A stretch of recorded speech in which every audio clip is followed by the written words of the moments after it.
तस्वीर आपको दिखा रहे हैं जहां पर हमला हुआ है और ये दावा हुआ है बीएलए की ओर से कि इस ताजे हमले में 30 से ज्यादा पाकिस्तानी सैनिक मारे गए हैं।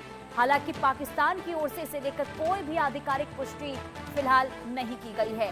हमारे साथ विंग कमांडर आलोक सहाय रक्षा विशेषज्ञ के तौर पर जुड़ चुके हैं। सर, बहुत स्वागत है आपका इंडिया न्यूज पर।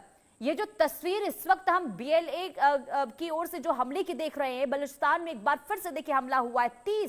30 पाकिस्तानी सैनिक मारे गए हैं जो दावा हुआ है। इस स्थिति पर क्या आप कहेंगे, क्या हालात इस वक्त बनी है बलूचिस्तान में? पुनीता जी नमस्कार। जी। ये जो आक्रमण हुआ है कल 6:30 बजे शाम के आसपास हुआ है। एक ट्रक से जिसमें एक्सप्लोसिव्स लदे हुए थे, उस ट्रक को इन्होंने पहले घुसाया है अंदर में, और उसमें एक आत्मघाती हमलावर था जिसने अपनी जान दी है। हाँ। और ये वहां जाकर के ब्लास्ट होने के बाद से पहले से ये माजिद ब्रिगेड के द्वारा किया गया था, और उसके अलावा ब्लास्ट होने के बाद वहां पर उनके सैनिक पहले से तैयार बैठे थे। उसके बाद जो भगदड़ मची है, उसके बाद भी गोलीबारी इन्होंने करके कई पाकिस्तानी सैनिकों को हलाक किया है। जैसे कि सूचना आ रही है 30 नहीं करीब 40-45 के आसपास पाकिस्तानी सैनिक मारे जा चुके हैं वहां पे। ये वहां पर बलूचिस्तान में अब आर पार की लड़ाई चल रही है।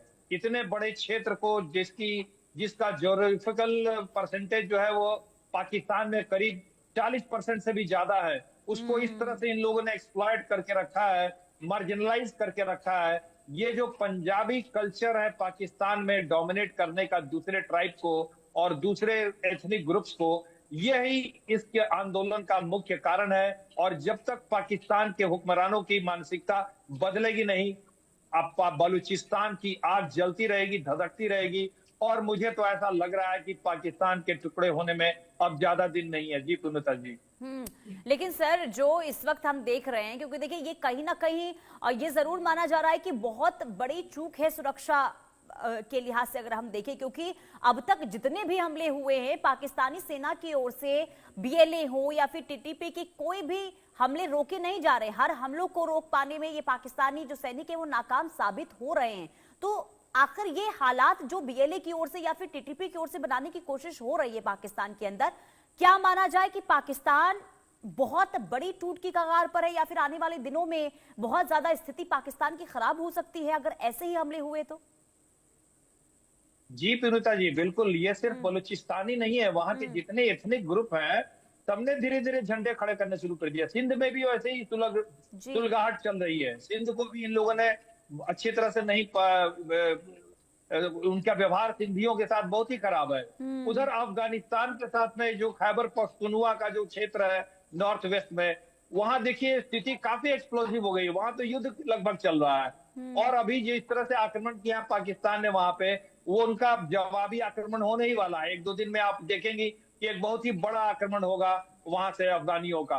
तो ये पाकिस्तान की अपनी करनी है, और पाकिस्तान के पास इतनी अभी क्षमता नहीं है कि वो पूरे क्षेत्र में जाकर के सुरक्षा बहाल कर सके, क्योंकि ये बहुत बड़ा क्षेत्र है बलूचिस्तान। इसके चप्पे चप्पे पर पहले तो क्या था, जब ट्राइबल लोग तक ही सीमित रहता था ये बलूची लिबरेशन आर्मी, तब उनको कंट्रोल करना आसान था। लेकिन अब तो ये अर्बन रिवोल्ट भी हो गया है, सारे लोग आम बलूची इसमें शामिल हो गए हैं, तो इसको कंट्रोल करना बहुत मुश्किल हो रहा है पुनीता जी।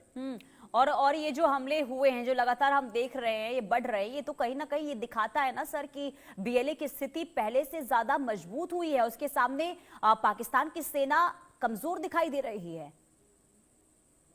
जी हाँ, बिल्कुल। देखिए, आर पार की लड़ाई तो अभी बलूची आर्मी नहीं करेगी वहां पे, लेकिन छापामार युद्ध में वो निश्चित रूप से बढ़त बनाए हुए हैं, और पाकिस्तानी आर्मी के उन्होंने नाक में दम कर रखा है। क्योंकि उसमें पाकिस्तानी आर्मी उस पूरे क्षेत्र पर अपना कंट्रोल नहीं जमा पा रही है। जिस तरह से ट्रेन को वहां उड़ाया जा रहा है, जिस तरह से रोड लिंक्स पर घात लगा करके हमला किया जाता है, पाकिस्तानी सेना की बहुत बुरी दर्दनाक स्थिति उस क्षेत्र में हो गई है।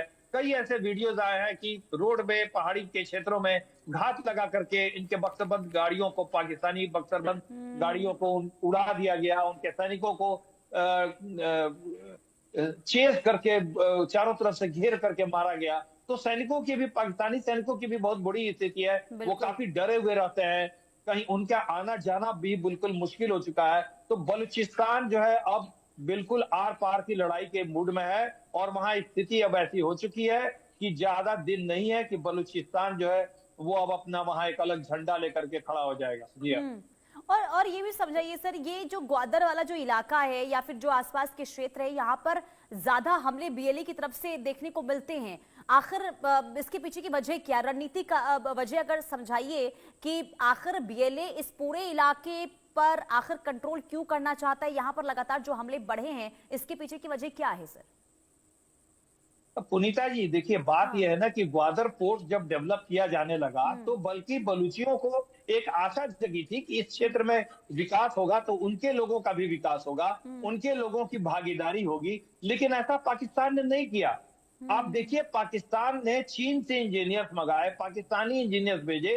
लेबर फोर्स जो वहां की है, जो आम लेबर फोर्स, वो भी चीन से आई है, और पाकिस्तान से पंजाबी अपने भेज रहे हैं। बलूचियों को लेबर के रूप में भी वहां इस्तेमाल नहीं किया जा रहा है।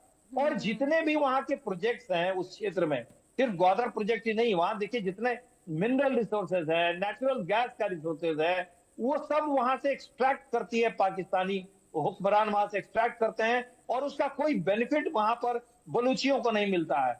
आप उसकी रॉयल्टी तो कुछ दीजिए।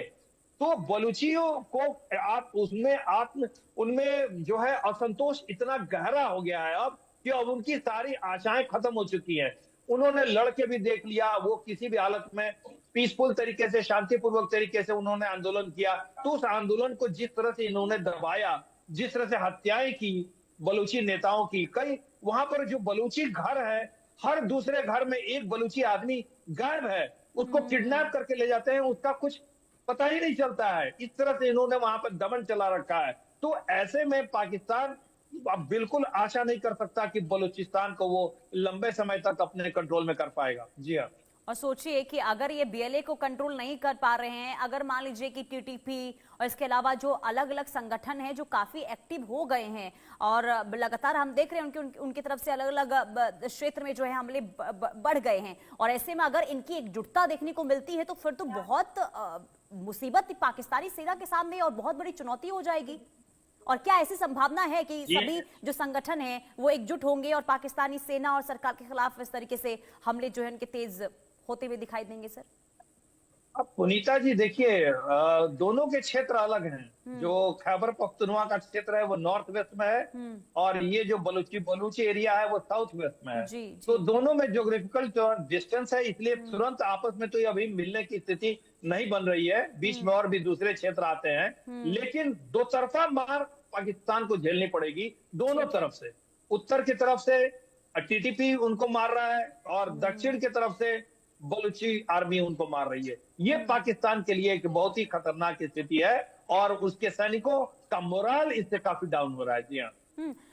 और इन हमलों को देखने के बाद जरा चीन के बारे में बताइए, क्या लगता है कि असर जो है चीन पाकिस्तान इकोनॉमिक कॉरिडोर पर पड़ता हुआ नजर आएगा? क्या चीन का जो रुख है वो बदलता हुआ नजर आएगा? क्योंकि चीन देखिए इस पर इन्वेस्ट कर रहा है, तो इसके बाद क्या आप असर देख पा रहे हैं? क्या वाकई में चीन जो है इससे पीछे हटता हुआ दिखाई देगा इसके बाद? जी हाँ पिनुता जी, चीन जो है वो काफी परेशान हो चुका है। काफी समय तक उसको ये उम्मीद थी कि पाकिस्तान इस क्षेत्र पर अपनी सेना के द्वारा कुछ कंट्रोल कर पाएगा और उसके प्रोजेक्ट आगे बढ़ पाएंगे। लेकिन आप देखिएगा कि वो चीन भी अब थक हार गया है। उसके इंजीनियर्स पर घात लगा करके हमला हो जाता है, वो मारे जाते हैं। तो ऐसी स्थिति में चीन कैसे इस क्षेत्र में इतना बड़ा इन्वेस्टमेंट करेगा? उसने अभी जो नेक्स्ट इंस्टॉलमेंट है पैसा लगाने का, वो रोक दिया उसने, क्योंकि उसको इस क्षेत्र में शांति नहीं दिखाई दे रही है।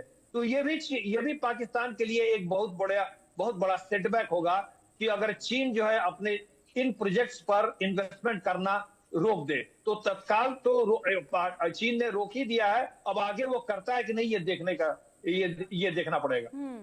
देखिए, भले यहाँ पर जो आप बता रहे हैं कि इन्वेस्टमेंट चीन की ओर से रोका गया है, लेकिन इसके बावजूद भी पाकिस्तान और चीन का जो गठजोड़ है वो पहले के मुकाबले मजबूत होता हुआ नजर आ रहा है। तो जरा इस पर बताइए, एनालिसिस आपका क्या कहता है? अब अगर यही स्थिति पाकिस्तान और चीन की देखने को मिलेगी तो भारत किस तरीके से कदम उठा सकता है इन दोनों को लेकर? जी हाँ पुनीता जी, देखिए बात दरअसल ये है कि पाकिस्तान एक ऐसा देश है जो चीन और अमेरिका को अपने क्षेत्र में हर चीज करने के लिए तैयार हो जाता है। वो आके सैनिक सरगड्ढा बनाना चाहते हैं, अमेरिका वाले उनको तैयारी देता है। कैराना हिल्स पर क्या है ये लगभग सबको साफ हो चुका है, अमेरिका का वहां क्या इंटरेस्ट है। अमेरिकी ऑफिसर आते हैं वहां, पाकिस्तानी सेना के हुक्मरानों की भी नहीं चलती है।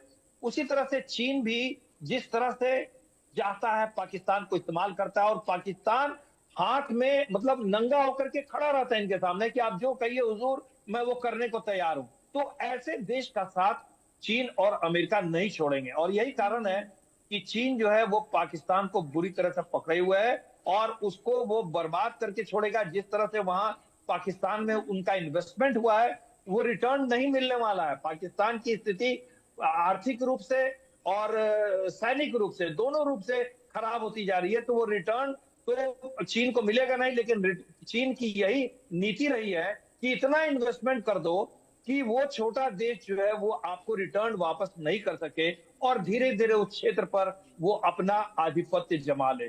तो ये एक दोधारी तलवार पे खेल रहा है पाकिस्तान, जिसका खामियाजा उसको भविष्य में भुगतना पड़ेगा। और चीन को ये अभी बहुत ही सहूलियत वाली जगह मिल गई है दक्षिण एशिया में। पाकिस्तान उसका एक यानी सर ये कह सकते हैं जो हालात है इसका फायदा इस वक्त चीन जो है उठाने की कोशिश कर रहा है। बहुत शुक्रिया इंडिया न्यूज के साथ जुड़ने के लिए सर। और सीधे आपको ले चलते हैं